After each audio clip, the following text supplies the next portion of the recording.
Yes, yes, yes. Back up in the building. Where's my face cut? Uno momento.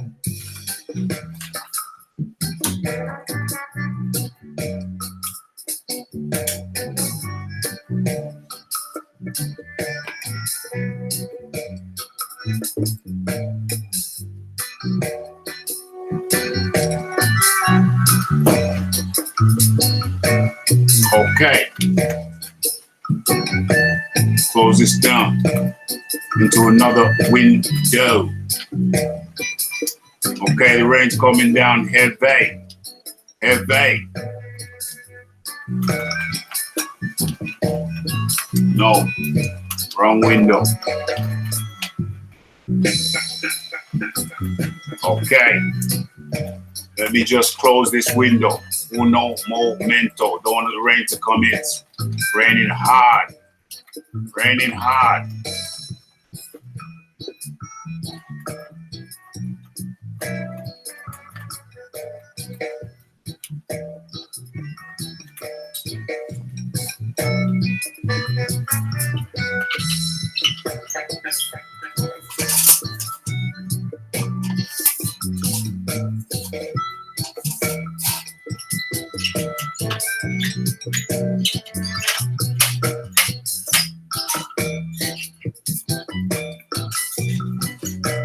Okay.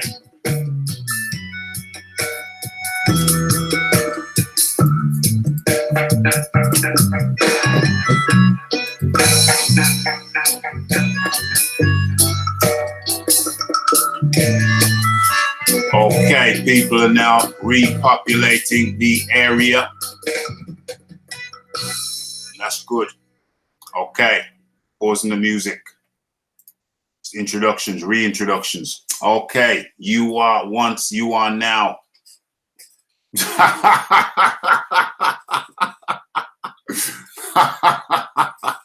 Aaron Mason pointed out there's two quick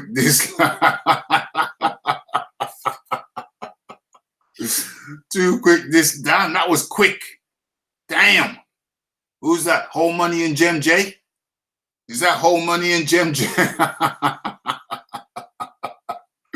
Oh man, that was super quick. That was super quick. But now I have to go and investigate. I have to investigate the previous video. There's a previous one. Show me. Show me. I hope I get there before they get there. Where is it? There it is. There it is. Cancel the sound. Oh, there's only one on the what the hell's going on? What the hell's going on? There's only one on the previous one. Now, how long did that last? Yeah, that was a 48 minutes. 48 minutes. Okay. Okay. Right. We're back up in the building. Back up in the building.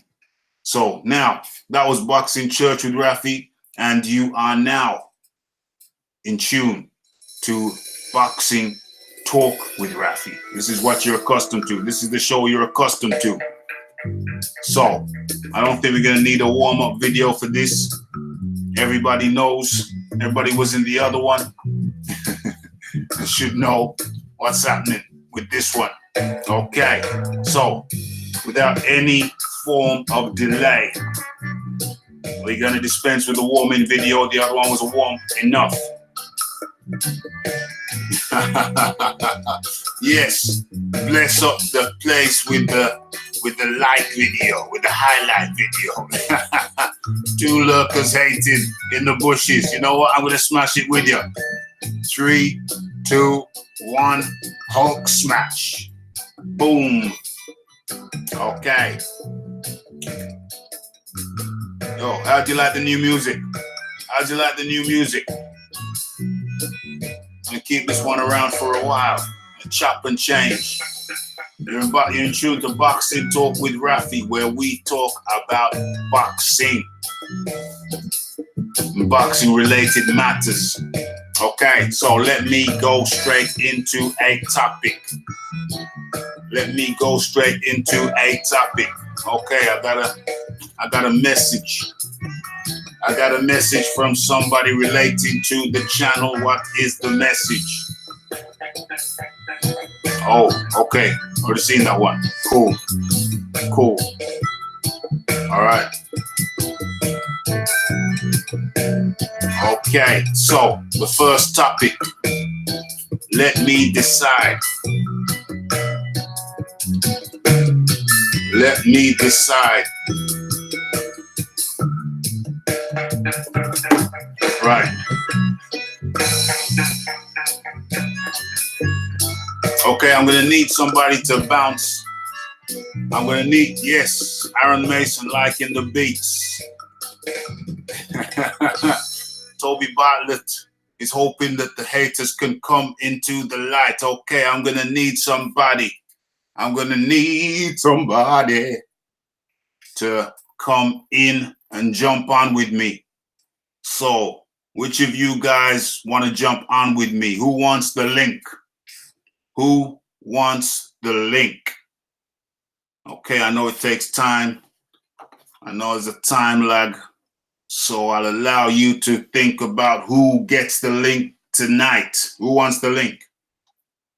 I got space for one somebody. One somebody.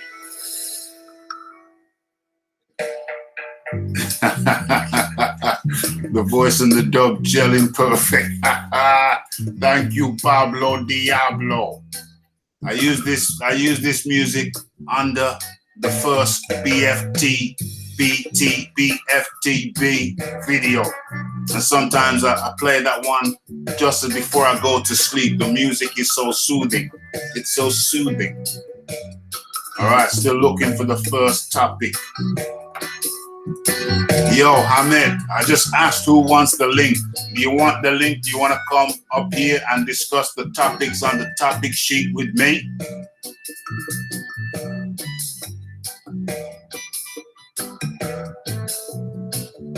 Just got back in the house. Okay, you relax. You relax then, Ahmed. Usually I'm jumping up and down screaming me. I'm spending time with you. Spend time with your girl, bro. Spend time with your girl. That's Red Glove Militant. Militante. The other stream, that was a 1 hour stream. That was a 1 hour stream, well, 45-minute stream. That's Boxing Church with Raphie. This is Boxing Talk with Raphie. So over there, I was just spitting what's on the sheet, Raph. Yeah, says Tommy Temper. Tell you in a minute. I'm gonna do it sooner. Yeah, man. Yo, there's no rush. There's no rush. Heinrich Schmidt says yes.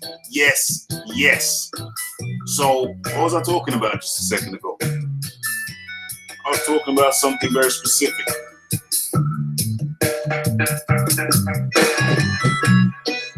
Oh, okay, I got you. Yeah. The first stream, which people can check out later, that was Boxing Church with Raphie. That's where I expressed myself. Okay, I got you, Ahmed. Yeah, I got you. So Ahmed has agreed to come on and chop it up with me. Okay. And as for what's on the topic sheet, my friend, come on, Tommy Tempe. You know that's going to be a surprise for y'all good people. But Ahmed's going to come on and we're going to chop it up. We're going to chop up the topic sheet. Okay.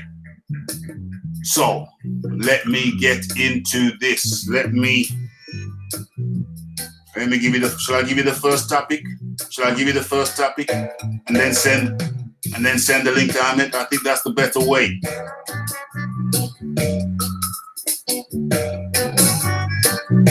Lomachenko versus Campbell is close. August the 31st at the O2 Arena is the target, says Eddie Hearn. Big boys boxing up in the bizzle. So, just to be clear, the first topic is Lomachenko v. Campbell. Lomachenko v. Campbell is close. August the 31st at the O2 Arena is targeted. Who's excited for that? While I send the link. Who is excited for that?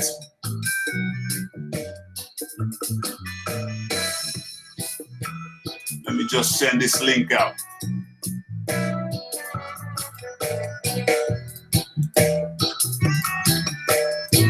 Where are we? Over here. Boom, boom, boom.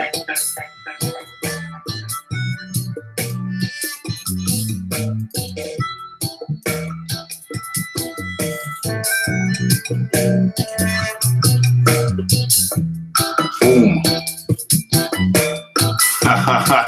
Big Boys Boxing's enjoying it. I had to switch it up. I switched this up for the sermon before when I gave my sermon. When I gave my sermon previously, Big Boys, you know, that was Boxing Church with Raphie. Now this is Boxing Talk with Raphie. If you want to listen to the sermon, it doesn't have to be on a Sunday. It doesn't have to be on a Sunday when you hear the sermon. Yeah?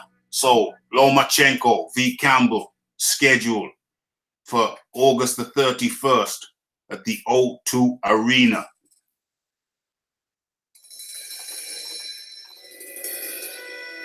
O2 Arena.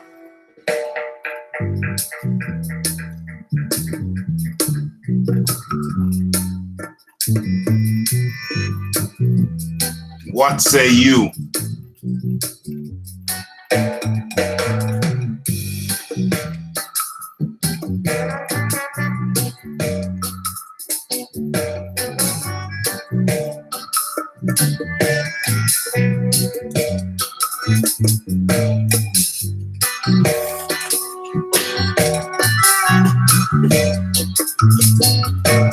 What say you?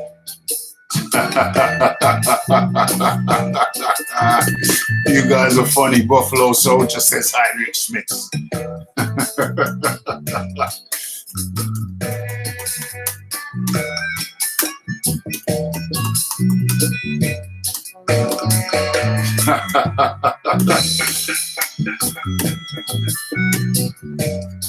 Oh man, okay. Okay, so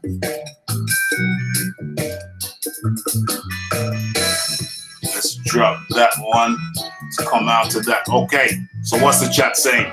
I can see the chat has no interest in Lomachenko versus, who is it? Lomachenko versus, who is it, Campbell? Yeah, the chat has no interest in that topic. I'm not going to dwell on it. Other than to say that I will look forward. That's a card I would consider going to just to see the special skills of Lomachenko. You guys were funny as hell.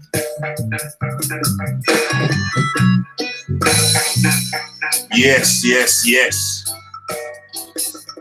Big Boys Boxing says Loma is on a level of his own, but anything can happen in boxing. That's 100% correct. 100% correct. Heinrich Schmitz has an interesting take on it. Look, he says Loma isn't that super fast. He isn't that super fast, right? Are you saying Loma's not, well, okay. But he's special though. Would you agree that Lomachenko is special?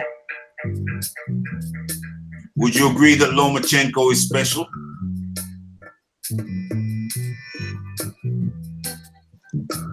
Yes, Ruff. Yes, yes, yes, yes. Yes. Yes, we got Hamed up in the building. And before How's it going? I'm good, man. How are you, my friend? Yeah, I'm good. Thanks for the link. Yeah, absolutely. I'll be Nice beat, bro. Yo, man, the beat is just, you know, I was just doing the church with Raphie, boxing church with Raphie. You can listen to that after or next time when you get a chance. What happened? I was out, and when I got back, yeah, I got a notification for that one. Yeah, I tried looking and it said 48 minutes. I thought you jumped back up. So yeah. This is I split them up. So the people had a choice to listen to Boxing Church if they want to listen to Boxing Church. You know, not everybody goes to church. Some All people right. don't. Some people don't want to go to church. You understand? So I split up the boxing church from the boxing talk. So So what was people, that about? What were you boxing talking? church, the boxing church with Raphie, which was immediately before this one. It was I woke up this morning and I was angry. I was cross. I was angry, cross, angry, miserable.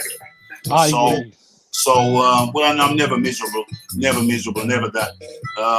But yeah, so I had a cloak. I woke up with a cloak of truth on me. I woke up with a cloak of truth on me, and I thought, you know what? I'm gonna have to spit this truth. I'm gonna have to spit it out. And at that time, I was angry, so I did the link for the posted up the link. Yeah, I get you. What topic? Oh, okay. Good tip, good pointer. Okay, now that's step one. Step Yo, two. the Step music on two. the Hangouts is a bit too loud. Yeah. I just heard that. I just been told. So 1 2 1 2 1 second 1 2 1 2. So it's a sound check now. Sound check. Mic check. 1 2 1 2. What's the levels like? Switch it up. Switch it down one more. I'd say. What, the music? Yeah, the music. Really? It's too loud. Too loud. Damn. Still too loud. Damn. That's okay. Okay. Yeah. Yeah, Okay. now let's speak now. Okay. 1 2 1 2 1 2 1 2. Down a little more. Damn. This music is over drowning out the thing. It's because of the beat. The beat is the beat is a bit loud. That's it. Okay. The levels are good here in the courtroom. Okay, so yeah, it was basically the first part. The first part was boxing talk, boxing church with Raphie. Was basically I woke up with a cloak of honesty. And so I had to, excellent, thank you. I had to mix and blend. I had to basically spit it out. So I created the link for the chat. I made that up, Boxing Church with Raphie. And then I made up the link for this chat, Boxing Talk with Raphie. But by the time I came to the evening, I wasn't angry anymore because I had the answers. I had the answers to the things that were making me angry. And I was cool and mellow. But I thought, well, do I go through with it? I've already put up the link. I've already put up the notice. Do I go through with it? And I thought, yeah, go through with it. It's probably better. You're in a calmer mood. You're tranquil. So it's better than to go on angry, maybe. Yeah. You know, so maybe it worked out better. It would have been entertaining. It would have been entertaining if I'd have gone on angry. But anyway, that's that. Anybody who's interested in that, you can go listen to that at your convenience. Not now. We're in tune to Boxing Talk with Raphie now. So this is what we are doing. So we've covered the first topic, Lomachenko versus Campbell. Is there anything you want to say on that? What date is it? I haven't seen it. It is no. It's hopeful for August the 31st at the O2 Arena. That's the target. That's I think a good stay busy fight because I think it's also for the WBC title as well. Yeah, I think it's that's right. The WBC say even though it wasn't in the WBC, they obviously wanted to have the title. Why would they not? It's Lomachenko. Yeah, I think Lomachenko should obviously win. I think it might be a bit more of a test than Crawler. Yeah. It needs to be. Could you put the beat down just slightly a little bit? The beat's still too high. Wow. Is the beat is because of the track? It is a bit loud. Yeah. Okay. Let me go into. Oh, I think I know where. Yeah, I think I know where. It's because I had the master sound high. So even though I had the normal volume for the music at the normal places, because the master volume was high. Okay. How is that now? That's okay. That's good. Okay. All right. Cool. So I think it's a good fight for UK fans to see Lomachenko. I wouldn't mind going to. Depends where it is, because CO2. Yeah, when Golovkin fought Brook, I thought that was like a once in a lifetime chance to see Golovkin in the UK. Yeah, I should have gone to see that. I went to see that. If Lomachenko comes, if that fight now is official, as you're saying, then that'll be a good spectacle to see. It'd be a great spectacle. I think I'd consider going to that to see Lomachenko. I mean, he's a special guy. He's a special fighter.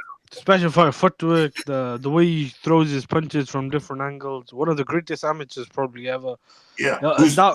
that'll be good, good in a way to see that. But he should win. But I am Yeah. looking forward. I'm looking forward to just seeing what Campbell possesses. But Mm. I would like to. I would like to see how he gets on once he wins this fight, and how he looks on the road. But I want to see the fights with Teofimo Lopez down the line, assuming he wins his fights, Oh, and maybe Javante Davis. I don't know if that fight will ever happen though. very interesting. Okay, so we are joined by Big Boys Boxing. How do you do, sir? What's up, fellas? I'm good. Excellent. Is this the first time you've come on my channel, Raphie Combat Radio? First or second, I can't remember, mate. One or the other. One or the other. I think I think there was one when I first started, but that's been a long 7 weeks ago. Yeah. 7 weeks ago, Boxing Talk with Raphie was incepted. You know what I'm saying? It seems like an age now. So, Big Boys Boxing. First topic. We just ran up the first topic. Lomachenko is being targeted for the O2 Arena on August the 31st. Lomachenko v. Campbell. How do you feel about that? It's not a bad fight, man. I mean, there's only like 3 or 4 fights there for Loma that anybody would think is somewhat competitive. For me, Loma's on a pretty much a level of his own. Yeah. But, you know, hiccups do happen in boxing. I think Luke Campbell will do his best. It'll be a half-decent fight to watch, but I think it'll be another case of no mass. It'll be another case of low mass. But let me put this to you, because this is the perspective I'm coming from. If Lomachenko were to have a fight scheduled in New Zealand, how important would it be to you to be there? I'd be there, no matter where it was in the country. I'd be there, mate. That's what I'm saying. That's the angle I'm coming from. It's like, Lomo is a very special talent, man. Yeah. It'll be hard for me not to make the effort to get down there just because of who he is. You know what I'm saying? Just because of that, because nobody's got a read on him yet. I mean, he has been beat once, but nobody's got a read on him yet other than that. Yep. So that's why I'm kind of excited for that. I am excited for that. That was a quick one. We are moving. Raphie, Yo. Are you on Twitter or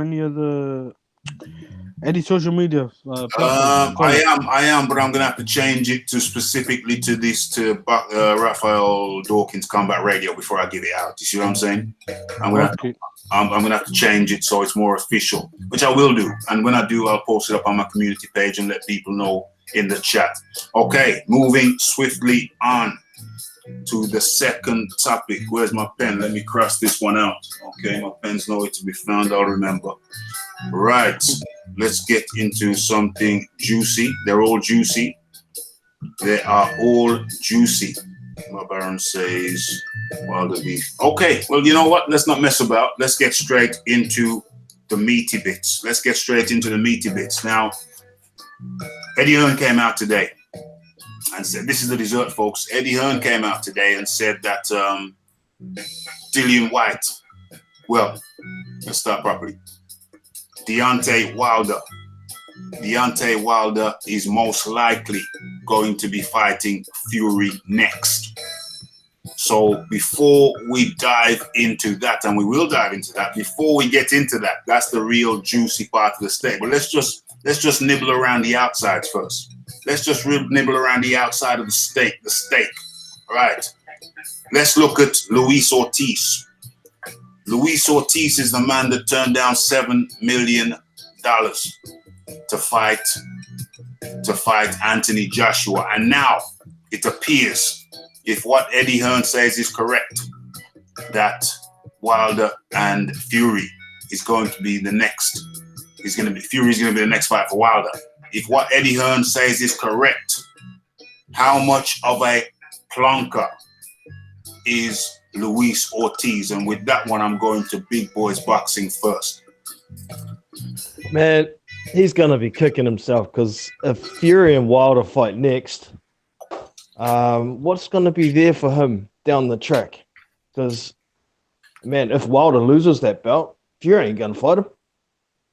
If Wilder wins, then he's still got other things down the track as well. There's the possibility of fighting Dillian Whyte as the mandatory. Eddie Hearn's going to be pushing for that to be scheduled earlier than it has to be. Oh, yeah. I think, man, then there's the Andy Ruiz fight as well for the winner if Wilder hangs on to his belt. It's right there, another PBC fight for undisputed. Absolutely. So Luis Ortiz will get put on the back burner if he's not next. Yeah. So how do you feel? You're Luis Ortiz. You just turned down $7 million. You probably had to. You wouldn't have turned it down of your own volition. You had some what do you call them? You got some strong arm guys behind you who told you what to do. Mr. Al Heyman comes to mind. Mr. Shelley Finkel told you to wait. Everything will be fine, Luis. All you have to do is stick to the program and you will be well taken care of. Yeah, gotta feel like he's lied to. It's gonna sting. It is going to sting. Over to you, Hamed. So, what was the thing? Eddie Hearn has come out today in an interview and said that most likely what's going to happen is that Wilder, he's been talking to the WBC for obvious reasons in the heavyweight division. We're going to get into that. I don't want to stray too far because we're going to go into that. We're just paddling around the edges right now. He's been talking to the WBC, and what's going to happen, most likely 99% sure, is that Wilder is not going to be fighting Luis Ortiz next. He will be fighting Tyson Fury next. So the reason for this is because Dillian Whyte. I'm not going to get into that yet. No.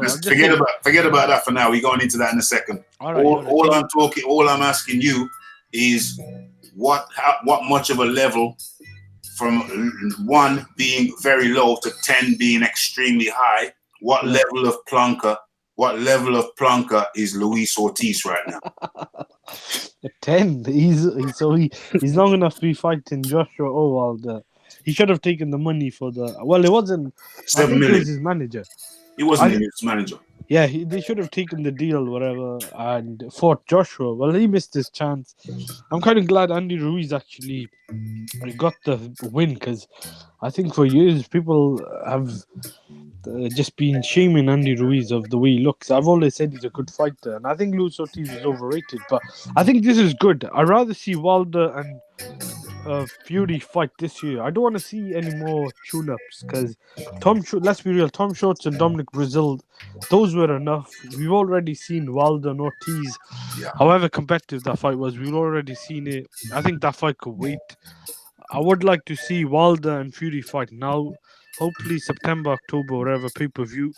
So we'll get that. We should get that fight as well as Joshua Ruiz, maybe at the end of the year or November, whatever. And then the winner of Wilder and Fury could fight. I know you don't want to talk about it, but I just want to say the winner could fight the mandatory for the WBC. So that's a different topic. So Luis Ortiz could wait, and he needs to start fighting guys in the top 10. He can't just keep jumping and waiting for Wilder. He already had the opportunity. I think it's good that if the WBC push for Fury and Wilder to have a rematch, then that'll also help. But if Wilder chooses to do it and they come to agreement, then that's a big fight. It'll be on pay-per-view as well on ESPN and Showtime. But I really do want to see that fight now. I think one tune-up is enough. I didn't want to see immediately Wilder and Fury, because I thought it left the Southeast in my mouth, the decision. I thought Fury did enough to win. I think one tune-up was enough. I think they need to fight right now. Yeah. So my position on Luis Ortiz, there's a couple of expressions. And a Caribbean expression is a pig drinks at the first watering hole. Yeah? That means, replace the pig with any wild animal. They drink at the first watering hole. When you get an opportunity to replenish your stocks, be it whatever kind of stocks, in this case financial, you take a golden opportunity. You turn your nose up at a golden opportunity. You are an imbecile, my friend. An utter imbecile. And moreover, I got another one. which comes to mind. Smash that like button, folks. The numbers aren't tallying up. We got 19 watching and only 12 likes. Please smash that like button if you have the appreciation for the show and the guests. Thank you. Much appreciated. Hit it hard. Moderators, if you remind the people to just smash that like button, I'd appreciate that. Okay. And the other expression is, a bird in the hand is worth more than two in the bush. Pablo Diablos wrote it at the same time I said it. A bird in the hand is worth more than two in the bush. He had a bird in the hand, he threw it away. He says, no, there's two bigger birds in there. I know it, I can sense it. I can see the bush rattling, jumps in, dives in head first, comes up with nothing. Yeah. And then the third one, which is just coming to my mind, this was when I was a schoolboy, people used to say this one. It's the dog walking over a bridge with a bone. So walking over the bridge, looks down in the water, he sees a dog with a bigger bone. Drops the bone he's got, runs and jumps into the water to get the bigger bone, and there ain't nothing there. There is nothing there. Yeah, you got to take your opportunities. The fourth one, I'm going to the fourth one. Don't look a gift horse in the mouth. Yeah, you was given a gift. You was given a blessing. And then you just totally turned your nose up at it. He is on the plunker level. On the plunker rating, I have to rate him as a perfect 10. 10 on the... Sorry? Ain't no fool like an old fool. There ain't no fool like an old fool. It don't get no older than Luis Ortiz. It don't get no older than Luis Ortiz. Talking about forged birth certificates. This is one that's not on the list, but I made a video about it earlier. I may as well just make a quick one of it. Have you heard that Hughie Fury, I'll go to you, Big Boys Boxing first. Have you heard that Hughie Fury is scheduled to fight, what's his name? Peters. Scheduled to fight Peters. What's his first name? The Nigerian. Samuel Peter. Samuel Peter in Jeddah. He might be older than Luis Ortiz. So. That's what I'm saying. I'm going to Big Boys Boxing first. That's what I'm saying. That's sad, but I guess it's better than Chris Norad. Yeah, it could. Well, it should be. I mean, he's an ex-WBC heavyweight champion until he got beat by one of the Klitschko's, which one I forget. But he fought one Klitschko twice, and the other one. Sam Peters. Oh yeah, he fought Vladimir first, 2005. Then I think he dropped it 3 times. He lost the decision. That was a very good fight. Then he lost to Vitaly Klitschko when Vitaly came back for retirement in 2008. And then he fought Vladimir again. And that time he was way past it. That was 2012 or 11, I think. Yeah, sometime back there. What do you think of that, Big Boys Boxing? Samuel Peters. I guess he's trying to build some confidence back into himself and whatnot, but it's not a fight. Yeah, it's not a fight I'll be itching to try and watch. Last time I saw Samuel Peter in action, I think, was against Kurat Pulev. And just looking at his record now, he hasn't really fought anybody since then. So it's sad because I mean I brought up a picture in the video. Anybody who hasn't seen the video, feel free to catch that once the stream has ended. But he's got, I think he's got the reason in the picture. You can see the reason why he's still fighting behind him. None other than Mr. Don King Hamed. King standing behind him. Don King Hamed. So who next? Sorry? Who next? Who next? Oh, you don't get it, do it. Who next? Have you seen that interview with Samuel Peters? No. I haven't seen Samuel Peters. I haven't seen Samuel Peters for years. You need to watch that interview. It's a funny interview.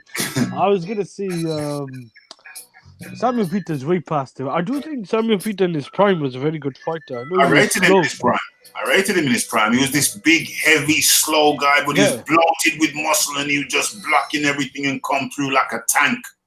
I think he would have been a nightmare for Wilder and Joshua. Yes. I took Vitaly Klitschko. Vitaly, I know he took 4 years off, came back and beat him, but it took him to throw about, I don't know, I think it must have been at least over 100 jabs.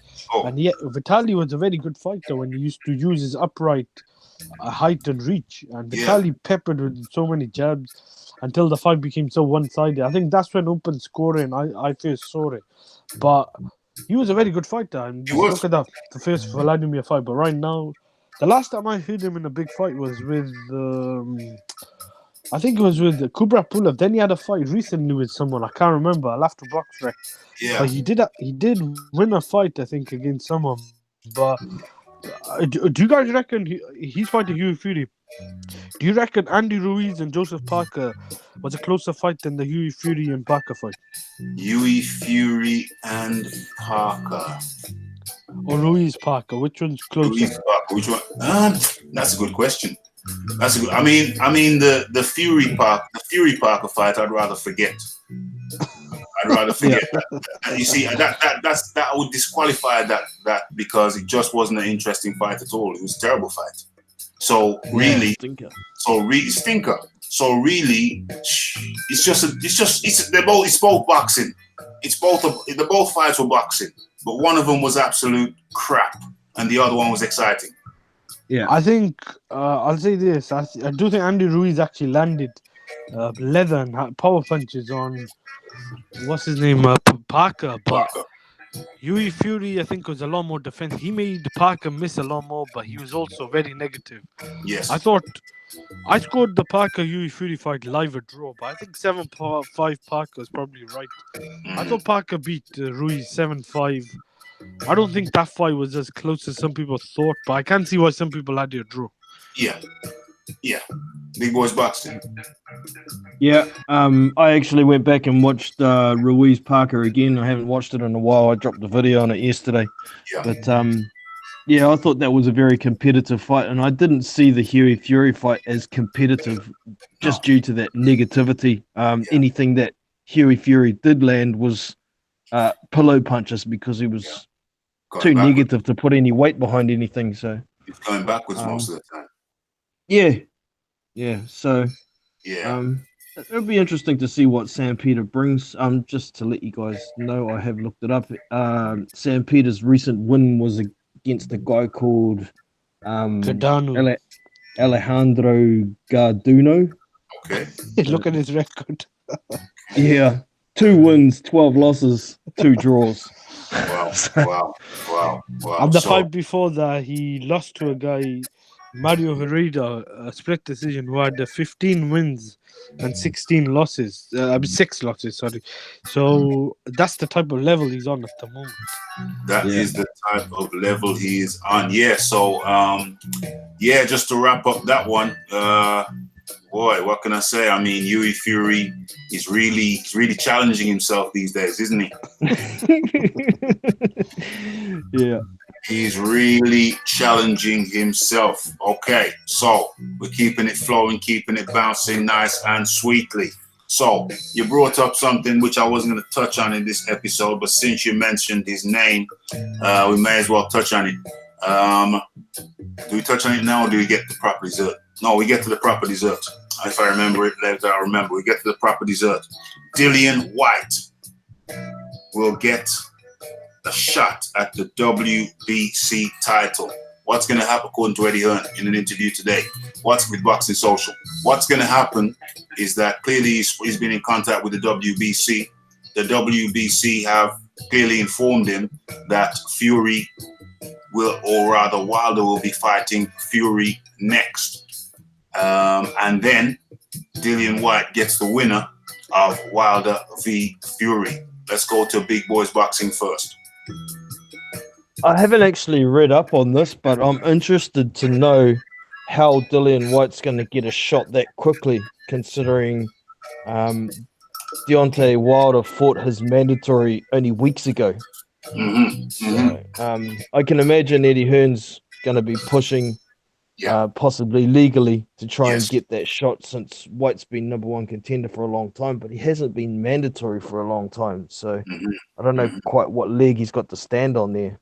I think the leg he's got to stand on is that I think he was #1 ranked when Fury was #7 ranked in the WBC, and then Fury leapfrogged him and got the fight with Deontay Wilder, and he is, regardless of anything else mandatory or not, he's still been #1 ranked for 600 or coming up to 600 days. So I think that's his legal I think that's his legal strength. That's his position of strength legally. Big boys. Yeah. I It'll think be interesting to. I hope it does happen, but I hope Whyte at the same time isn't looking past Rivas because he can't. he's no joke. He could be a big banana skin if he's not careful. So. Yes.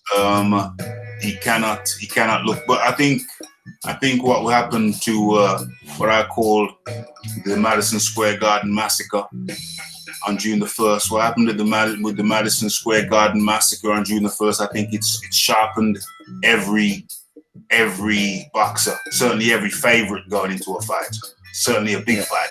It sharpened their minds about what can happen if you don't cross your I's, or rather dot your I's and cross your T's. Indeed. So going over to Hamed, it appears that Dillian Whyte is going to get it. Well, it appears that Wilder is going to fight Fury next, and Dillian Whyte gets the winner. Over to you, Hamed.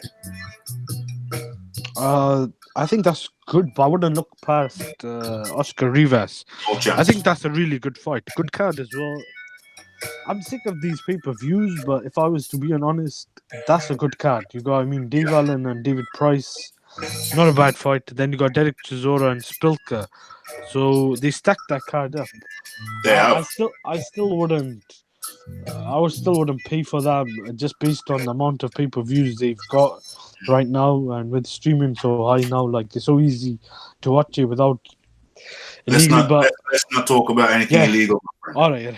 Yeah. But the bad thing is with the Fury shorts being pay-per-view and Joshua, I think Joshua Ruiz turned into something that people will remember for a long time. But I don't know if so many people will be willing to pay for that many cards. But that's a good card. I would say that's a good card. Whether you want to watch it in the arena to go to pay for it live or whatever on pay-per-view, I can't see why people want to pay for it. But it's a good fight.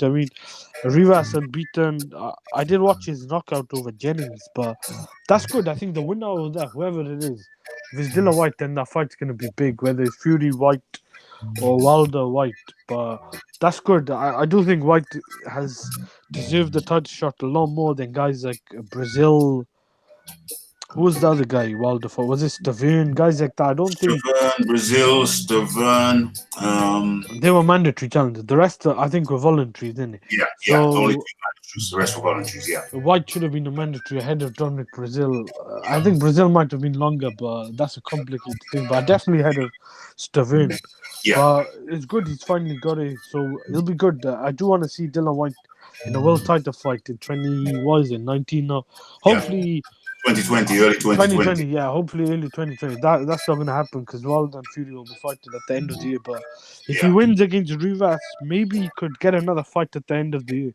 Maybe him and Chisora could have a third fight. Well, I think if you think about it, Dillian Whyte and Rivas should be fighting around a similar time. That's next month. Oh yeah. What am I July. thinking? What am I thinking? Yeah. So he's fight. Yeah. Well, definitely. He can have his July fight, and he can have hopefully he wins, because I want to see December, him in the title. Hopefully he wins the Rivas fight, and then he can get. I was going to say a tune-up, but tune up in December. Maybe with David Price, if David Price beats David Allen, someone like that. I would rather see him in with a slick boxer. If he's safe, he's going to go with a slick boxer. Just in case Fury wins. I think Price would be a good option, because if Wilder wins, and for Wilder, I know Wilder and Price is nothing alike, but someone big. I wouldn't say Price. Price has always got the danger of that heavy punch. I wouldn't say Price. You're talking about big Scouser Price, yeah? Big Scouts, tall Scouts. He got bit by Cash Ali. Yeah, that one. Yeah, no. I say no, because I say no to Price. Not because I don't think Dillian will win. Of course, I think he'd win. But I'd rather see him with someone, just a smooth boxer rather than a big lump. What's he going to get from the Price fight? He'll probably be on pay-per-view, though. I think you could sell that. I know it's not the greatest fight, but... Get somebody over from Europe. Get a slick boxer. I don't know which one. Get a slick boxer with no knockout power over from Europe. Tall, just like Fury, and just let him move around, get a move around him. If he's going to take a cherry, I still think a cherry should have a purpose. I still think cherry should have a purpose. You know what I'm saying? Stylistically, cherries, take a cherry, yeah, but with some. I mean the cherry that Fury took. That's, to me, that's kind of pointless. But get a cherry and get a skillful cherry. Get a skillful cherry at the end of the year for the Dillian Whyte. If he gets past Oscar Rivas, can't take nothing for granted. Get a tall. Anybody got any ideas of a tall? I don't think. But Dillian Whyte, look at those guys Dillian Whyte has been fighting. Look, Parker, Chisora in a rematch. Now Rivas, Helenius. He's not gonna fight guys that are below that level. He wants to keep active. Well, yeah. Parker rematch. No way. Oh, Povetkin. What about Povetkin? Parker's not a cherry. Povetkin, that would be a good fight. Even that's, you see, to me, that's crazy. Because you're saying you want a pay-per-view. You want a good fight, though. You're saying go in there with cherry. You want someone like Otto Wallen or Ajit Kabayel, maybe. Yeah, Ajit Kabayel. That's perfect. Put him in with Ajit Kabayel. Put him in with Povetkin as a cherry. I would say no way. No, it's not cherry. It's a good fighter. No. I'm talking about cherry. I'm talking about cherry. I don't want to see any more cherries. I'm sick of the cherry making. A good skillful cherry. If I'm his manager, I'm not putting him in there with Povetkin when he's already secured the world championship fight. That would be, to me, very, very crazy. That's no different from people who overlooked Ruiz. That's no different from people who overlooked Ruiz. You know, boxing fans say a lot of things, but I mean, I'm talking from a managerial perspective. What about Ortiz? Ortiz? Yeah, I would actually. He's not a cherry. That'd be a good fight. He's not a cherry, but yeah, he's Ortiz up winning though. That's still a risky fight. That's still ridiculous in a sense. But a lot of heavy boxing, everything is risky unless you want to fight guys like Tom Schwartz. Tom Schwartz. You know what? He'd be better off fighting Tom Schwartz. Tom Schwartz after he's secured. If he's been waiting for how long for this fight, mandatory spot. He's been waiting for how long for a championship spot. And then he goes a pay-per-view fighter though. And then he goes in there with Povetkin, and Povetkin can knock anybody out. I'm sorry. He's still the power puncher is the last thing to go is the power. Big boys boxing. You could say the same about Rivas. So Rivas might knock him out as well. Nothing's guaranteed. Big boys boxing. Yes. What are you saying? Yeah, no, I wasn't saying nothing. Just listening. What's your opinion on taking a cherry for Dillian Whyte if he gets past Oscar Rivas in December? I got one. Yeah, Can I see something? Can I just see? What about Carlos Takam and Whyte? That's a fight we haven't seen, isn't it? No, mate. All right, enough, mate. That's not a cherry. Over to you, big boys boxing. Yeah, if he's got a bit of a gap to fill there, it'd serve his best interest to definitely keep busy. I don't know if Ajit Kabayel would be the best idea because he can actually box pretty well. Yeah. He beat Derek Chisora, but I think maybe someone like Otto Wallen would fit the bill nicely. He's like 6'5", 6'6". He can box, doesn't have too much power behind, and he's got a ranking with a couple of bodies too. I think so. It wouldn't be a absolute waste of time if you know what I mean. Perfect. Yeah, that would suit. I think something like that. Perfect, absolutely perfect. Otto Wallen, Dillian Whyte. If you get past Rivas, nice and sound, do not listen to Hamed. Do not. He wants you to fight Povetkin, or maybe what you call Takam. I like the Takam fight. I think that's not a bad fight. Yeah, I think they're good fights, but yeah, never become a manager, Hamed. Never become a manager. You'll get your fighter to the. You'll get your manager you'll get your fighter to the brink of a championship. You'll get the championship bout, and you go, why don't we step in there with Povetkin? But what if Wilder and Fury say that fight ends in a draw again? At the WBC order a third fight, White's gonna have to fight someone who's actually a risky fighter. Maybe not. Well, if he's already got that mandatory position, they won't order him to do anything if he beats Rivas. So Oh, you'll have exactly. options. What, have the WBC ordered it, or is that It's a something? mandatory. It's a mandatory spot final eliminator. Yeah, All it's right, mandatory. It's final eliminator for both of them apparently. Yeah. Which I thought was a little bit unusual because Rivas is down at number 6 or something like that, I believe. I think he was 10 actually. I think he was 10. Oh, there you go. I think he was 10. But he is ranked. I didn't know it was a mandatory for both of them. I just thought it was a one-sided mandatory. No, you can't have Okay. one-sided. Because what I was seeing was Dominic Brazil was a mandatory. I don't know if he was actually mandated, but then Fury and Wilder got mandated for the WBC. Remember? And then Fury pulled out. Yeah. The WBC ended up saying that if Eric Molina had have won that fight against Dominic Brazil, it would have meant nothing. Madness. So that's a one-sided mandatory. Yeah. That's a one-sided But mandatory. they didn't declare it at the time, though. They didn't declare it until after the fact, which is really odd. It was being asked about it. There's one video up. Who did it? There's one video up where an interviewer, sorry, I forget his name, he was asking Mauricio Suleiman. He said, "So is the Molina Brazil fight for mandatory?" And Suleiman answered, "Well, we always try to make the best fight and the competitive fight." And he talked for about 30 seconds. He didn't answer the bloody question. Exactly. So the guy asked him again, and he said, "Well, anything is possible in the WBC. We just want the guys." And he talked for 30 seconds, and so the guy said, "Okay, thank you, gotcha. You're not going to answer the question. Thank you." Yeah.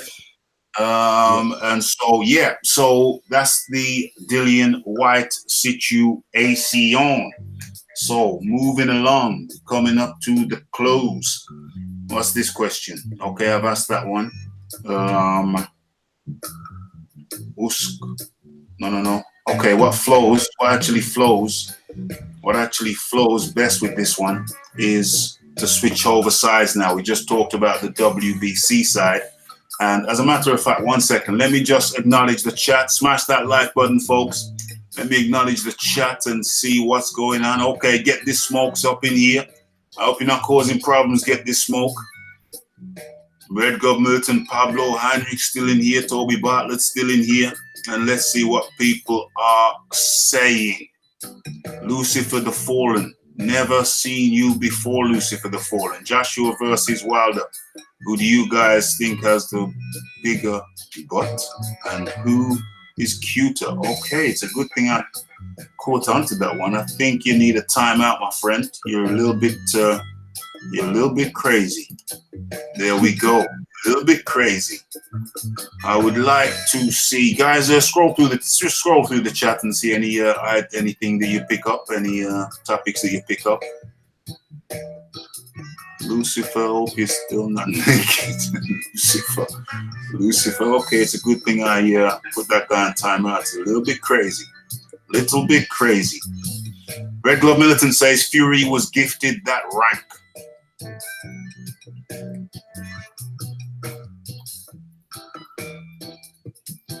Rendell Stevenson in the busy. I just don't see the urgency in AJ like I would like to see. Interesting. How much money has in the rematch? Well, you better see in the rematch. Yeah. You better see in the rematch. You better bring it in the rematch. How much money has Ortiz turned down or missed out on? $7 million. Toby Bartlett, $7 million. Huey Fury is only 24. Wouldn't sleep on that guy. Huey Fury is only 24. Wouldn't sleep on that guy. I think he's underpowered. Who says that? KRO. He's underpowered. He's underpowered. I think his defensive skills are overrated. His defense are his feet. You know what I'm saying? It's not like he's in the pocket and he's slipping punches like a Sugar Ray. His defense is in his feet. That's problematic. I think Huey Fury's defensive skills are overutilized. Overrated and overutilized. Okay, I've gone that far back now. Right, so don't forget Ped. Where is Ped? Oh, Ped. Ped is here. Okay, Ped. Yeah, you're here. You're here. Ped is here. Ped's listening. Ped's playing with his Oh, you cat. mean PEDs? How you PEDs. doing? He's our resident Ped expert. How you doing, Ped? I Oh, hadn't seen no blue in a while. It's good to know we still got some blue boys in here. I know Tommy Temper's probably off doing his rounds. Aaron Mason said he had to bow out. I think he's got an early morning, so it's good that we still got a blue boy in here. Looks like I'm going to have to anoint another couple in due course. But good to see you still in here, Ped. Where are we now? Where are we on the list? Oh, yeah, what I want to talk about. We've just been talking about the WBC side. Now I want to flick it over to the WBA, IBF, IBO, WBO side. Okay, so Ruiz. You mentioned something, Hamed, about Ruiz. It's interesting because what has happened? What was I thinking about earlier on? Somebody mentioned it. Okay, Ruiz. Oh, beautiful topic. Beautiful topic. Right, Ruiz has come out and said that he would like. Oh, Mr. Kiwi, Mr. Big Boys Boxing, you'll like this one. Ruiz has apparently come out with a statement that he would like to fight Joseph, like to rematch Joseph Parker after he beats Joshua the second time. Big Boys Boxing, views and thoughts on that statement. Let's get it. I was at the first fight and it was very competitive. I'd love to see it again, run it back. I don't care whether Andy Ruiz wins or loses against Anthony Joshua. I still want to see Parker versus Ruiz. In fact, I dropped a video about it yesterday, and when I interviewed Joseph Parker in person, he wants that fight as well. Of course, especially now. So, yeah. Well, even if Ruiz lost, I think it's still a good rebuild fight for Joseph Parker. At the same time, he'd still get respect and possibly a ranking, whether he it's a good fight, and shit, I want to see one of them get stopped one way or another. I don't want to see a controversial fight like last time, but I did really enjoy the fight last time as well. Wow. Yeah, I mean, it's Hamid. Go ahead, my friend. I think after this fight, it depends what happens. So, if Ruiz wins, then I think that fight could wait. I'd rather see Ruiz and Wilder. If he loses, I think it makes more sense. Then I think Parker's fighting someone in next week, innit? What weekend coming? Yeah, he's fighting. He's Alex meant to fight Leapai. he's meant to fight Eric Molina. I think Molina pulled out, so Leapai. I don't really like that matchup, but I think it's a stay busy. What is his debut on the zone? So once that fight's over, he should win that. Then I would like to see Parker maybe fight someone in the top 10. Whilst Ruiz and Joshua are fighting, I can't think of anyone else that could be. What was the first part of what you said? You didn't want to see Ruiz fight Parker? Is that what you said? Oh, if he wins, if he beats Joshua in the rematch, I don't want to see it immediately. Then I'd rather see Ruiz try and go for undisputed. Yeah, I agree. Ruiz go undisputed. Okay. That leads me nicely on to a train of thought that I had. If Ruiz, we all want to see undisputed, but in a sense, let me give you this scenario. Right, so the come with it. I'm in the flow. I'm in the stream of consciousness. All right, different strand. Okay, so the hey, Raphie's not just a pretty face. So I got it on my topic sheet.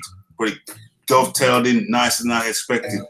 Right, so the WBO, are you gentlemen not aware that the WBO have mandated that Usyk is their mandatory. So whoever wins, if Ruiz holds on to the title or whatever, the next time the WBO belt gets fought for. Okay, yes. Thank you, Big Boys Boxing. Had to dip out. So the next, thank you for jumping on. Thank you for jumping on. Right. So the next time that the WBO title gets fought for, it will be Usyk will be in the ring. How do you feel about that, Hamed? I want to see if Joshua wins against Ruiz. I want to see Joshua Ruiz. I mean Usyk. I've always said I'm kind of sick of waiting for. I was sick of waiting for Joshua and Wilder to fight, and I do want to see Usyk fight Joshua, but I would like to see Usyk try and get a fight in a heavyweight before, because then I think he's gonna get a warm-up fight at heavyweight. Yes. Hopefully, it's against someone like Carlos Takam or That's the plan. That's the plan. He was meant to fight Takam. I don't know if they're going to reschedule that.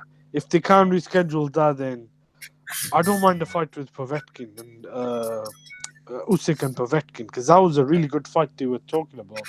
But I don't know if that'll probably happen. I think the Takam fight will be good, but I would like to see Usyk fight maybe once or twice before he steps in with the winner of Joshua Ruiz. But Ruiz and Usyk fight would be a really good fight, I think. I think Usyk might have the style to beat Joshua. With Ruiz, he also might have the style to beat Ruiz as well. But Ruiz does have fast stands. He's got a lot more skills than Joshua. I think Joshua and Usyk would come down to maybe either skill or size. Either Joshua would be able to implement his size, or Usyk will just outbox him and make him look like robotic and slow. Right. So, that's some interesting points. Now, what's even just as interesting is that if Ruiz wins, what if Ruiz wins and he's got a fight? The bigger fight would be unification against Wilder. So now I can see Ruiz saying, "Well, no. Keep your WBO belt. I'm going to take the two other belts that I've still got." Unification term mandatories. No. The WBO have their mandate. They don't have to agree with the unification trumps. For a unification, the WBO will just they'll have to try and come to an agreement. If they make an agreement and Usyk agrees to step aside, then because the rule is for unifications, mandatories take a back step. So what I'm trying to say, it depends what happens. If Wilder wants to fight Ruiz and vice versa, then the mandatory will happen. Well, yeah. You see, normally unifications trumps mandatories, but I don't think that's written. I think that's a code. That's a code which the governing bodies tend to agree with. But we can't, with absolute certainty, say the WBO will abide by that. They don't have to. It's not in the statutes. It's normally a code that they abide to. But here's the thing. Here's why I'm bringing up this point. The reason I'm bringing up this point is if Al Heyman gets his hands on all of the belts, the heavyweight, that will not be a pretty picture for the heavyweight division. Yeah, but a lot of people said the same when the Klitschko's had all the belts. It depends. Look what happened when the Klitschko's had all the belts. He killed the division. That's what I'm saying. Sometimes things happen in life which people don't like. You can't division. But in this instance, sorry to cut you off, but in this instance, I think the WBO, if they say no, you're going for unification, we want our belt 4-4. That keeps one belt in Europe. That means there's still hope. We can't have Al Heyman. This is my opinion. My opinion is we cannot have Al Heyman with all the belts. Yeah, hopefully that doesn't happen. What I'm trying to say, if you just go by facts, the WBC wanted Wilder and Fury mandate. If Wilder kept his eggs or kept his options open, and instead of putting all his eggs in one basket, wanted the unification with Joshua, the WBC would not have stood in the way. Remember when the December rematch happened, December fight happened, and then the WBC ordered a rematch because it was a draw. Before Fury pulled out, if Wilder's side decided to go down the Joshua way for a unification, the WBC could not do anything. That's what I'm saying. Is the rule always stands? They've all agreed. The four sanction bodies, when they all become major, all agreed that unifications will not come in the way. Mandatories will not come in the way in unification. Well, I tell you what. In this instance, I would rather the WBO went rogue on that agreement, because the thought of Al Heyman having all the belts, that is a dire prospect. That could kill the heavyweight game. That could kill the heavyweight game, like the Klitschko's did.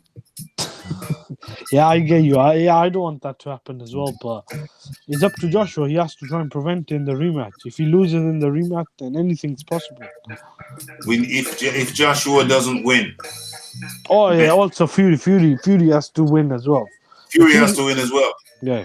That's all. This is like War of the Worlds. Those belts cannot. Yo, I'm gonna ask the chat. Can you still hear the music? Yeah. Because I'm hearing the music. I'd hate to think everybody else was missing out on the music. I could hear it. Okay, cool. Not now though. Have you took? No. It's the break in between. All right.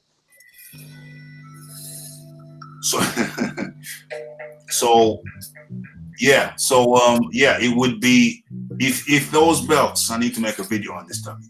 If those belts, all those belts, end up. Where's my pen? Oh, I found it. I found my pen. Yeah, I'm better than Wilder. I found my pen. Yeah, something Wilder couldn't do. So let me just make a note of this. The dire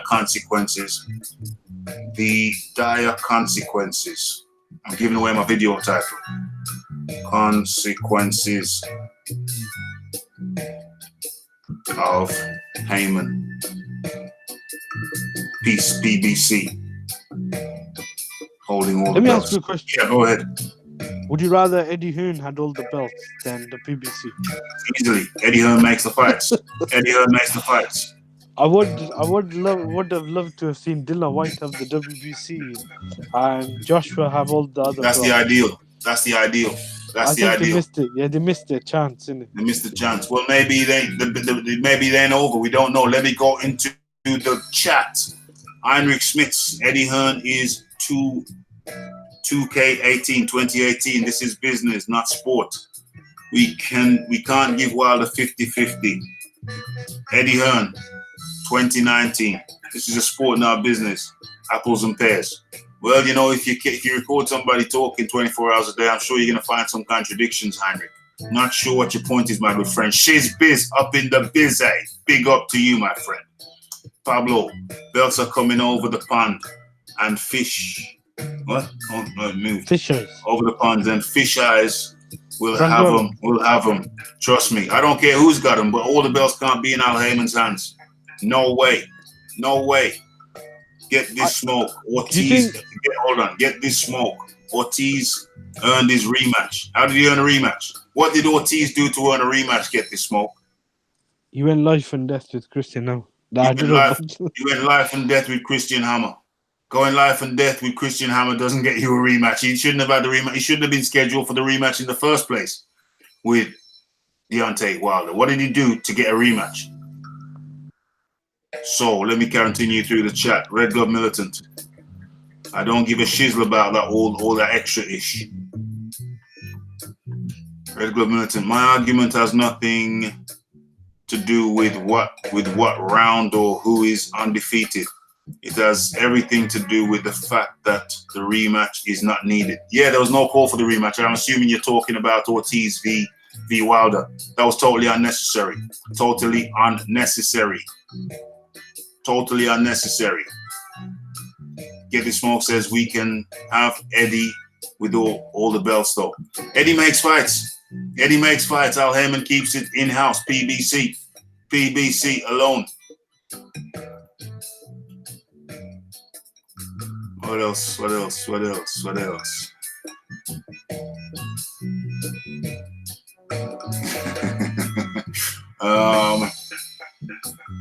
Pablo says, then Fury will outbox Wilder and take all the belts. Fury could outbox Wilder. He could do. or he could get knocked out. I don't know which one it's going to be. Who is going to be more comfortable? Ahmed. Yes. Okay. Yes. I thought you'd gone. Right. Who is going to be more comfortable? Is there a point you wanted to make before you answer this point? I was gonna say, now that I think about it, I said this on one of the podcasts I was on. Yeah. I think Usyk could be the best heavyweight. He could be Only time will tell. I was thinking that this morning. I was on another podcast. I was with the Boxing Black Center. And I was thinking, you know what? Everybody says Fury is the best boxer in the heavyweight. It could be Usyk. We don't know yet. Yeah, it could be Usyk. I was gonna say there could be a chance. I was saying Eddie Hearn or Heyman might have all the belts. Imagine if Usyk gets all the belts. I know it's gonna be a lot harder to get all the belts at heavyweight than at cruiserweight, but anything's possible. Yeah, for real. It is possible. I mean, I wouldn't have a problem with Usyk having all the belts. Oh no, it's in Europe. If he gets locked up over in PBC, if they get those belts, it's going to get put in the PBC vaults. It's going to get put in the PBC vaults. It's going to be like the Klitschko's rule all over again. Yeah, I get it. It'll be worse than the Klitschko's were good businessmen, I think. Well, they were good businessmen for themselves, absolutely, but they killed the division. They were just boring, but Klitschko... They killed the division. People stopped watching boxing. I'm one of them. They killed it. I still think you can't compare Klitschko's to Wilder. Wilder's hostage the belt like... Well, that's what I'm saying. They hostage the belt with talent, but PBC will hostage the belt with their vault. Oh, yeah, two-sided. I was going to say... I do still think that there's still a lot of questions to be answered. Because 2019 is a couple of fights we need to get this rematch over and done with Ruiz and Joshua.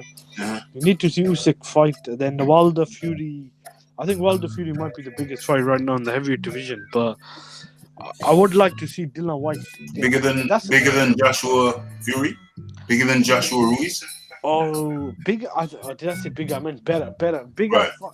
Better fight in terms of probably the best fight in terms of bigger, maybe not bigger in terms of how many. I think it's going to be pivotal. I think it's going to be pivotal. It's a fight that needs to be happen, and it's a fight that needs to happen. He could free up the belt. Those are two of the top three heavyweights, I think, right now. Wilder and Fury. That's a good point.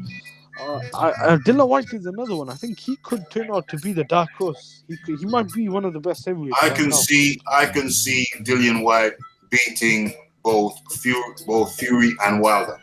Yeah, that's possible. I do still favor Fury heavily over him. Heavily. I think heavily. Over Whyte. I think heavily. Yeah, I still think Fury would probably beat Whyte. I think he might. You think it's a heavy favorite? Yeah, I think he could make him look like Eric Chisora at times. The way but I was going to say Whyte, I think, got the style to beat Joshua and Wilder if he could implement his game plan. Yeah, he'll probably be underdog in both. Yeah, he'll be the underdog in all of those fights, but I think he can beat Wilder or Fury, and the Joshua that showed up in Madison Square Garden, he beats him too. A good fight would be Andy Ruiz and Dillian Whyte. That would be a really good fight, I think. Well, the fight that is going to be possible is going to be between Dillian Whyte and Wilder and Fury. That's the first port of call. That's the first port of call. That fight has got to be the focus. Yeah. You know, I don't even want to look ahead of that fight. I don't even want to speculate about Dillian Whyte and Ruiz. It's been he's gone through hell on earth just to get what he's due. You know what I'm saying? He's going down the WBC route. I was gonna say Usyk is the WBO mandatory. So is the IBF Pulev? Pulev's next in line for the IBF. Yeah. What about the WB? Is it WBO or WBA? Which one? WBA. That's the one Povetkin was already. So that probably won't be called for a while then. It won't be called for a while, possibly, because Povetkin, like you say, just fought for that one. Yeah. No. Usyk, actually, is it true Usyk could be mandatory for both, or you can't be for both? I don't think it's for both. I think it's for the WBO. I only know about the WBO. Yeah, I heard about that as well. I've only heard about the WBO. Let me see what's going on in the chat. I don't think Shizbis says I don't think Fury can take a punch without going over. I think Dillian Whyte could knock Fury out. Obviously, Fury's going to be the heavy favorite, so the betting money. Obviously, if you're going to bet on the fight, then you'd be silly to bet on Fury. So if I'm betting on the fight, even though Fury is the heavy champion, I'll be putting money on Dillian to knock him out. I don't think Dillian. I don't think Dillian can beat him on points. That's the thing. Read this. Someone said, "Here, I was on holiday, jumped off a cliff. Who wrote that? Coogan. Was this after the Joshua loss? What is this in the chat? Yes, the guy with the mustache. The guy, Heinrich. Is it Heinrich? What did Heinrich say? And I was on holiday and jumped off a cliff. Coogan. Was that after the joke? Yeah, Heinrich's got some good jokes, man. Heinrich's a German, but he's got good jokes. Yoka is back from his ban and fighting Domitrenko. Okay, Domitrenko. That's Big Boys Boxing. Toby Bartlett says Whyte is underestimated and will surprise a lot of people. Yeah, like I said, if Whyte is fighting Fury is the heavy favorite, but I would put money on Dillian Whyte knocking him out. I think Whyte would have a chance of knocking Wilder out. If Wilder tries swinging, or Whyte catches him coming in, a left hook, if it lands on Wilder's temple or chin, Wilder could do the dance. Hey, I'm putting money on Dillian Whyte to beat both of those guys, even though he will be the underdog in both of those fighters. There's going to be some money to be made. There is going to be some. I mean, look Wilder dropped. Whyte dropped Parker twice. Okay, the first one was with the head, but Parker had never been down apparently, either in the amateurs or the professional round. That's a good point. So Dillian Whyte dropped. That was a heavy knockdown. Dillian Whyte dropped Parker, who had never been dropped before. I think put Chisora to sleep as well. Chisora to sleep. Nobody's ever done that before, have they? Yeah, no one. People are sleeping. Shizbit says Hergovic may have a bright future. He's looking to have a bright future for sure until proven otherwise. His future looks bright. People are sleeping on Dillian Whyte. I'm putting a wedge on Dillian Whyte against both of those guys, Fury and Wilder, even though they are the favorites. Parker's a different kettle of fish. Yeah. Parker don't go down. But boom. Who took him down? I would have liked to have seen Parker and Usyk fight. I don't think that'll happen. That would have been a very good fight. Yeah, but it kills one of the paths for a bit. You gotta keep them away from each other for a while. They're both potentially well steered around the path to a championship fight. No, this was talked about before. It was talked about. Yeah. Usyk chose to stay a cruiserweight and fight Tony Bellew, but before that fight, I think they were talking about fighting Parker as the first fight at heavyweight. But then I think it went to Povetkin, and then eventually they didn't want it. Yeah, then they wanted to fight Takam, which actually ended up being scheduled. But I think I think Usyk is injured for a while. Yeah, he's injured his arm. He's got an arm injury. He'll be back pretty soon though. He'll be back to have one warm-up fight before the end of the year. Well, pretty soon, a few months I would imagine. Maybe he can get 2 fights in this year. Where are we? No, I don't think it's true. I think he's injured for a while. Yeah, he's injured, yeah. Just get 1 in for this year. Yeah. 1 in for this year. I'm looking at the chat. Can Dillian stay out of the way of Deontay's wild swing? Well, the 2 big swingers. I think it comes down to who catches who first. I think that Dillian in his fight with Chisora, that's the question by Pablo. Dillian in his fight with Chisora. Smash that like button, folks. Dillian in his fight with Chisora showed he was working technique. You could see he wasn't going out there blitzing. He was working technique. And I think that he's working technique, his focus on technique. You know who might be able to outbox Fury? Tony Yoka. Very interesting. I think Whyte with his focus on technique and getting technically better and blocking. I think Whyte is it's a very even fight with Wilder. Ahmed. I thought Yoka lost to Joe Joyce in the Olympics. I don't know. I haven't seen enough of him in the professional game. But Joe Joyce might have been a better amateur, but he is slow as hell as a professional. So He's slow as hell, but did you see his last fight? Joyce's last fight? I seen bits of it. I He's missed that speeding fight. up. He's speeding up. He's getting better. I never had any hope for Joyce. When his last fight, even though it was against, what's his name, Ustinov, even though it was against old man Ustinov, I don't know. I saw some things, man. I recommend you watch that fight. I saw some movement in I think Joyce. I seen the knockout. I seen the fight with Stavern. I wasn't impressed with. No. The Severn fight was horrible. But his last fight with Ustinov, he's with Adam Boone now, remember? Adam Boone's his trainer now. Yeah, I'll check that out. And yeah, I tell you what, I'm telling you, it's worth a look. You will be surprised. I've never been impressed with Joyce, but in that last fight with him under Adam Booth being his trainer, I tell you what, mate, I saw some things for the first time in that guy. Yeah, I'll check that out. Things. He was defensively very sound. I love the way he was blocking. It was more like, you know, when you bring your hand up over to the top of up above your head, and you're blocking with your kind of the whole of your forearm.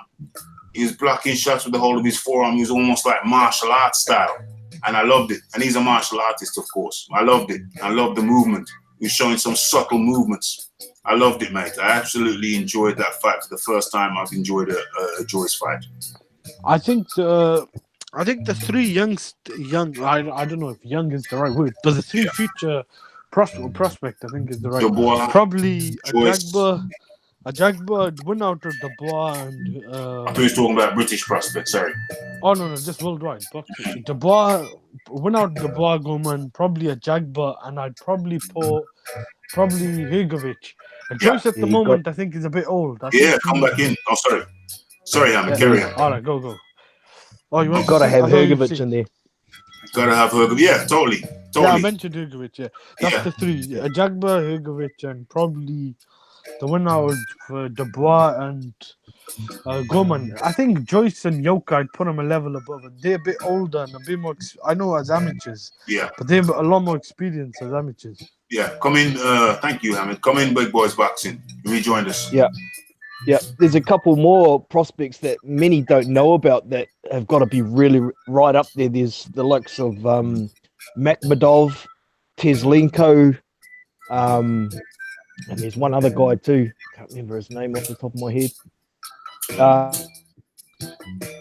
He's also a Croatian fighter. Those three are two to really keep an eye on as well. They're not moving quite as fast as Hegovic, Ajagba, and Dubois, though. So, yeah, keep an eye out for them. Gotta watch out for them Croats. Yeah. Them Croats boys. I don't think Goman is that good. I think unless he beats Dubois, which I don't at the moment, I don't favor him. Maybe Styles make fights and he might somehow find a way to win, but I think Dubois might be the guy who I see a lot more. Last few fights have been short notice fights, so we haven't seen the best from him. Yeah, that's true. That's true as well. Yeah, he does have a lot of skill, but I don't know if he's got enough size and enough power to kick it with the big boys. But we're gonna find out. That's for sure. Yeah, that's a good fight. That's a good card actually. You got Joyce and who's Joyce fighting? Joyce is fighting Jennings, I think. Oh, Jennings. Yeah, that's not a bad matchup. That's a very good matchup. Great fight. That's a good card. I think that's probably better than a lot of these pay-per-view cards. I like the Joyce Jennings matchup. It shows that they are really going to test Joyce. I think Jennings is going to be a nice test. That's a good test. Yeah, we could find out. Very nice test. Wasn't he just knocked out by Oscar Rivas? Was he him? That's the last fight. Yeah. I thought he was winning that fight. I think he got flipped in the 12th. Was it 12th round? Yeah, it was 12th. He was winning that fight. He was judges had Rivas up by 1 round. Uh-oh. But it was a very close fight. I think whoever won that last round, if it hadn't come to a knockout, would have been the winner of the fight. Yeah. So. I agree with that. That's a very, very nice, that's a nice and measured and intelligent matchmaking for Joyce. Yeah, also on Brian Jennings' part, he needs a fight like that to get back on the scene after his loss to Rivas. So that's really good matchmaking. Really good matchmaking. So they're on the card. Dubois, Dubois Gorman. That's the Dubois Gorman card. Who have you got? Who have you got winning that one, big boys? Dubois Gorman. What's your thoughts? I'm picking Dubois, but I wouldn't be surprised if Gorman won it on points, to be honest. But yeah, I'm definitely picking Dubois for a late stoppage, possibly a referee stoppage. Yeah. Gorman's tough. Yeah. Do you think Gorman's an undersized heavyweight? Well, what is he? 6'3". So, he's like that mid-range sort of, almost on the small side, but not quite. So yeah, but with all that fat, don't you think? Don't you think he really is an oversized cruiserweight? Well, that's a good point. I don't know what he does in training and whatnot, but he could be another one like Andy Ruiz, who's just that heavy set, that kind of build, and that's just how he is. Maybe I don't know. That is true. Maybe he's on the Snickers diet as well, but he keeps you on a down low. It could be. Ahmed, is Gorman an oversized cruiserweight? I don't know about cruiserweight. He's probably just a small heavyweight. Yeah. I think there's a good fight that failed to mention. Gassiev and Joey Deveco. I think that's a good fight. I want to see how Gassiev looks at heavyweight. He lost his last 3 fights, hasn't he? I'm not Gassiev, Joey Deveco. Deveco is unbeaten, I thought. Is he not unbeaten? Joey Deveco, the guy who knocked out, the guy who allegedly concussed Joshua in training. Yeah, that's so. No, he's lost his last 3 fights, mate. He's got like 7 losses, but he's been in there with some good competition. Yeah. Yes. And he's another one of those fighters who sometimes lacks motivation. When he's really motivated, he can do some damage. He's actually got a fight coming up. Who's he fighting? Gassiev? Gassiev. Is Caballero unbeaten then? I think yes, Caballera's unbeaten. Yeah. All right. I thought Deveco was all. Yeah, that's not a bad fight for Gassiev. I think people are overlooking Gassiev. I know he's he's undersized, I think, heavyweight. And he's kind of a natural size cruiserweight, but styles make fights. Usyk is a very tricky customer. I think even a heavyweight, not too many heavyweights will be able to deal with Usyk if he performs to his ability and uses his skills. But Gassiev, I think a heavyweight, it might suit him. If he could, the thing a heavyweight, a lot of the guys are slow, so if he could draw them into a fight, you've seen what he did to Dorticos, and I think Dorticos eventually will end up a heavyweight. That's another fighter that'll probably end up a heavyweight. Although Dorticos is quite old, I'm not too sure how old Gassiev is, but it'll be good to see how Gassiev gets on a heavyweight. Yeah, indeed. Yeah, actually, Gassiev's quite young. He's 25, all right, so that's probably good to see. He's 29. He's on Boxrec 25. Oh, I've got it. Oh no, sorry, I'm looking at Joey Deweco. Yeah, Joey Deweco's 29. Yeah. Okay, so Deweco lost to Kuzmin, didn't he? Oh yeah. Okay, so I'm looking at the chat, and Heinrich Schmitz has just said Daniel Dubois is weaker than Tom Schwartz. What? Heinrich Schmitz. Can you clarify that statement, please? Can you clarify that statement? And let me go to another Heinrich Schmitz comment. Let me just scroll up, see if something's going on here. Surely that's got to be just trying to get a bite. Surely. You got a bite out of me. You got a bite out of me. Let me scroll up. Heinrich Schmitz. Oh, he hasn't typed anything for a while. Heinrich Schmitz, Usyk is too small. Okay, all right, fair enough. I don't know if Usyk's too small. I mean, I think he looks ripped. He always looks ripped in his pictures. He could put. I think he cut down for that weight. So I'm not sure. I think Schmitz has had. You've been on the German beers. You've been on the German beers, Heinrich. Heinrich, sir. Have you been on the German beers? I think Heinrich's been on the German beers for sure. You've been on that 9% volume beers, man. You've been on the special brew or something. The tenants. Been on the tenants. If you think Schwartz is stronger than Dubois, go and check out the Sinad Gashi versus Tom Schwartz fight and tell me how strong Tom Schwartz looks in that fight. He looks very, very weak, my friend. He looks very, very weak. Usyk is as tall as Povetkin, says Red Glove Militant. Is he? I thought he's taller. He might be, actually. He might be. I thought he was taller than Povetkin. Povetkin looks short, but then...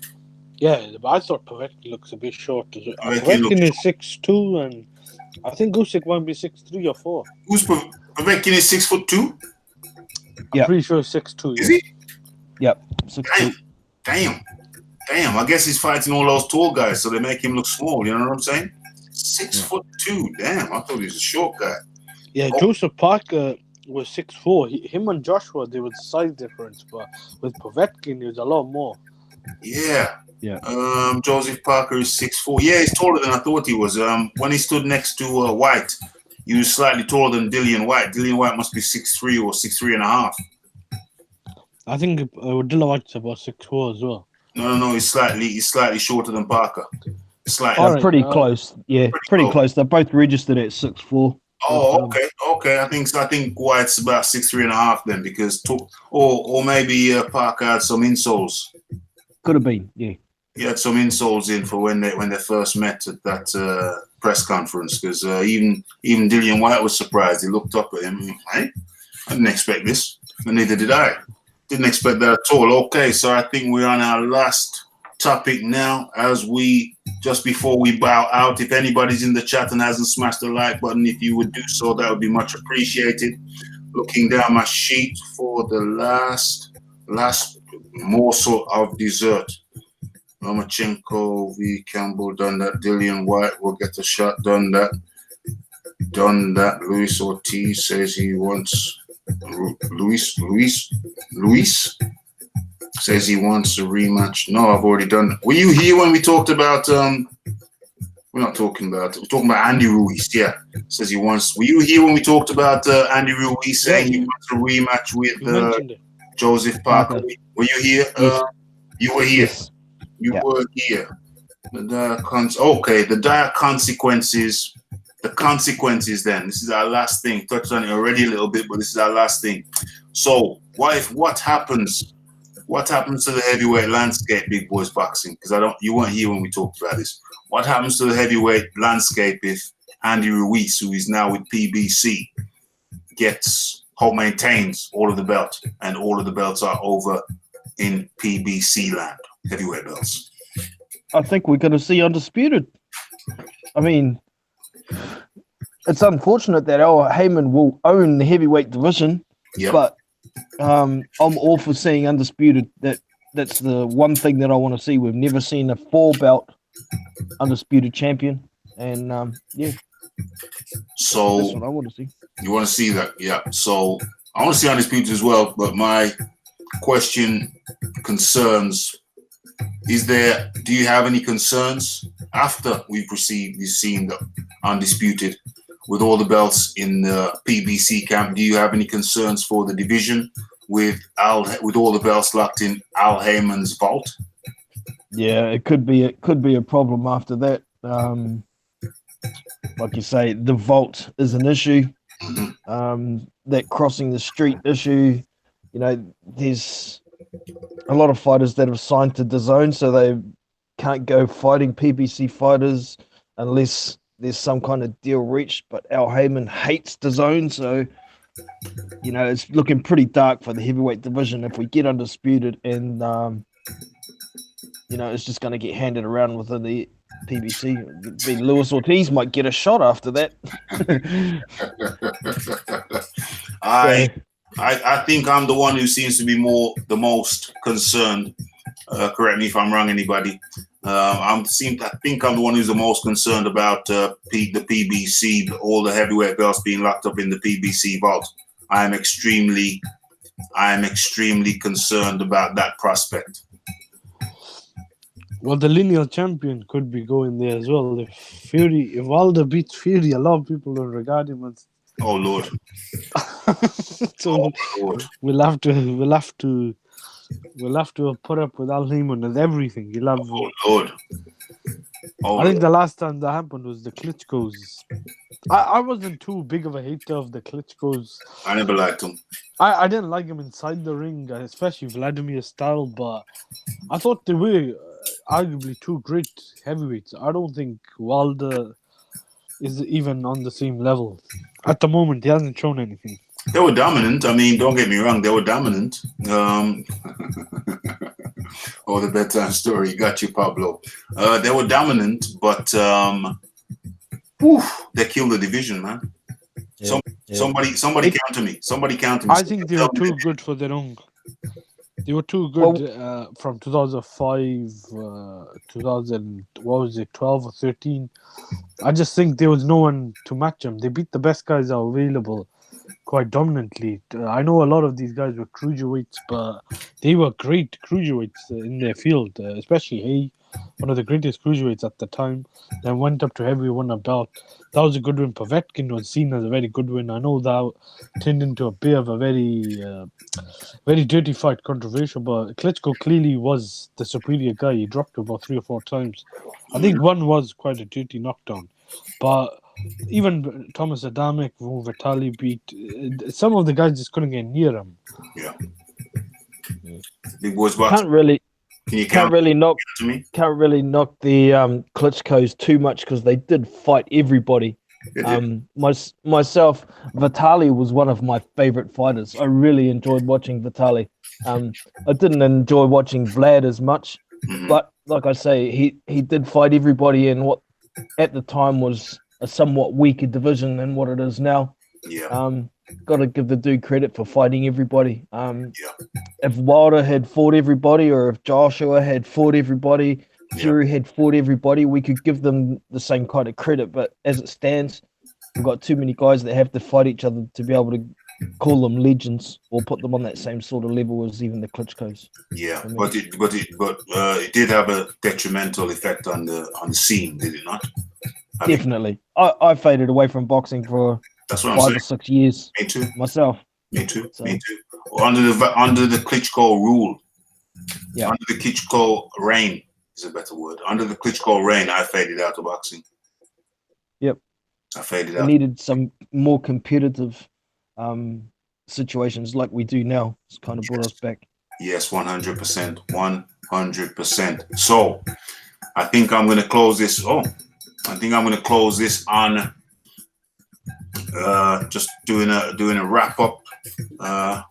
Usyk is the WBO mandatory. It's going to be the WBO mandatory for whoever wins versus Joshua versus Ruiz. And we know that you weren't here when we talked. Were you here when we talked about that, big boys? No, I don't think I would. You want to have a few words on that? Did you know that the WBO had just recently come out with a statement that they will impose a mandatory on the winner of Joshua v. Ruiz? No, I didn't hear that news, but I did think it was coming at some stage. I know that WBO mandatory is due to be fought by the end of September, so they obviously have to wait for that rematch to be done, and then it's going to be ordered. So yeah, it was kind of expected. Hopefully Usyk can get a fight in. Hopefully that bicep tear isn't too bad for him to get a tune-up fight in between, because he's going to need it, hopefully. So it looks like he's probably still going to fight Takum at the end of the year sometime. Absolutely. Okay, so then we covered that. We covered the Luis Ortiz lunacy, the madness of Ortiz. I've already done a video on that. I should have called it that, shouldn't I?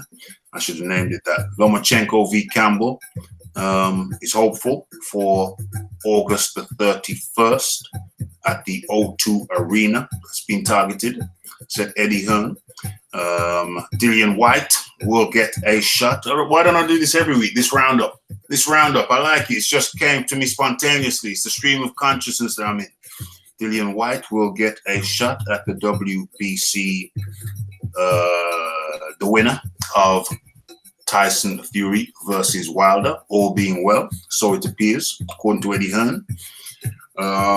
And Luis Ortiz, oh no, I wrote down Luis Ortiz. I meant Andy Ruiz says he wants a rematch with Joseph Parker if he beats Anthony Joshua. I don't know if what order. He didn't say. I don't think I never saw him say next.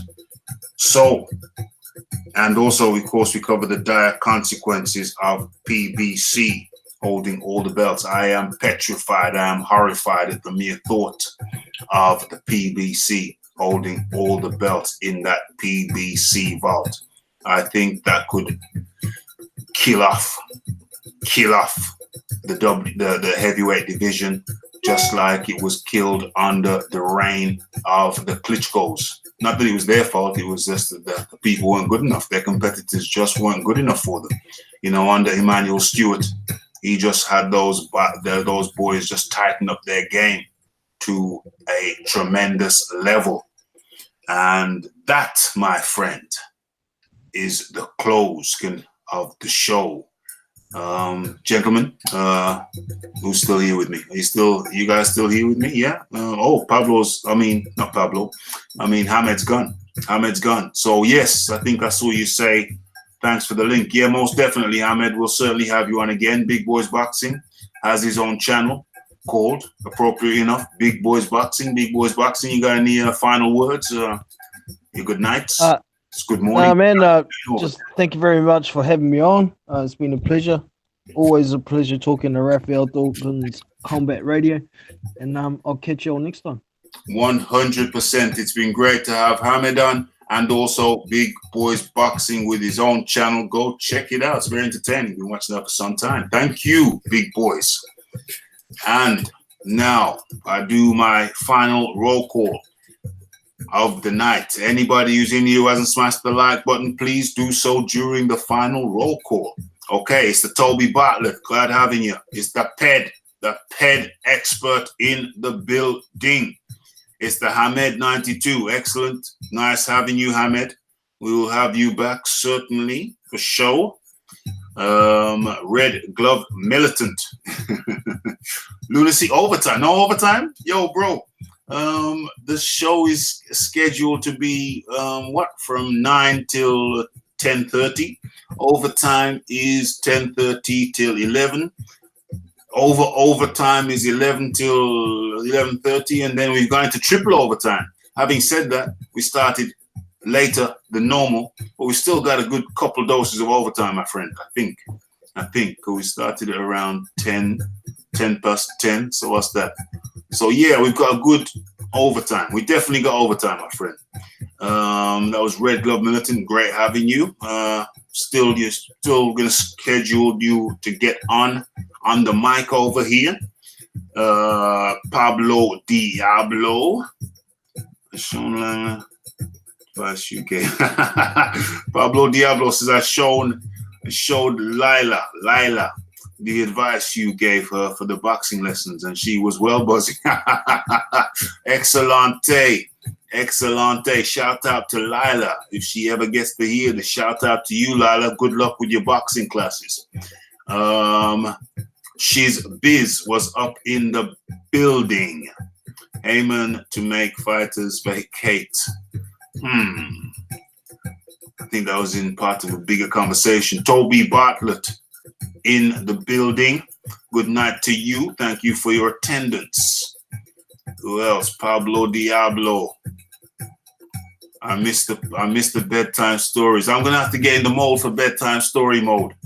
I had a big bill come through my door, and that's kind of scrambled me a little bit. Try not to worry about big bills. It was unexpected, however, kind of scrambled me. Yeah, so Red Glove Militant, Pablo Diablo, Heinrich Schmitz, Toby Bartlett. Scrolling up, of course, we had Hamed on the mic. We had Big Boys Boxing on the mic. And who have I missed? I know there were plenty of people earlier on that I missed, but I think that's the current people. I mentioned all the current people. Tommy Temper is back in the building, multitasking. Of course, the Pedmeister, the Red Glove, the Toby Bartlett. And that was live boxing talk with Raphie 27. So how many weeks is that? It's done. Started off with 3 a week for a couple of weeks, then went to 4. So that's what? That's 3. I'm not going to count out loud. That's